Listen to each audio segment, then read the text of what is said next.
Busted, Obama caught in $300 million scandal.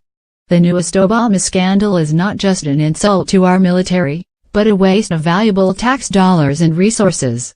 According to Fox News, the Department of Defense has vowed to watch the security forces in Afghanistan after a recent report uncovered some startling information. The Office of the Special Inspector General for Afghanistan Reconstruction, or SIGIR, uncovered significant gaps between the assigned force strength of the Afghan National Defense and Security Forces and the actual number of personnel serving. In other words, it appears that Obama paid out around $300 million to ghost soldiers. The letter from the SIGIR to the Pentagon cites discrepancies between the number of soldiers assigned to a given area compared to the number of soldiers actually serving the area. There is no logical explanation for the disparity. There are, however, bits of anecdotal evidence that more than satisfactorily tie the Obama administration to shady dealings.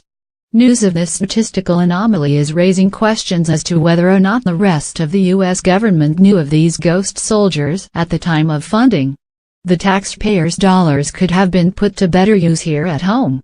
Since 2002, Congress has given roughly $68 billion to ANSF, including salaries. This is leading some to speculate that the government was misled. The police chief in the Helmand province noted that half of the 26,000 soldiers and police that were supposedly paid never existed.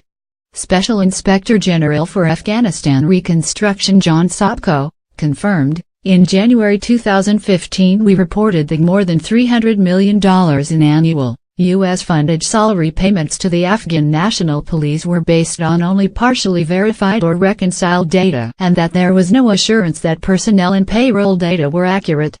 Obama was involved with the funding of the soldiers and police force at the time. One can only guess as to what the Obama administration hoped to achieve by paying these non-existent servicemen.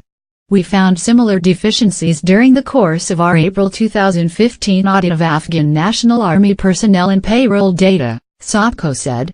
Very possibly, the Obama administration will blame clerical errors if they comment at all, but it's obvious to the rest of us that some sort of payoff scheme was likely in place.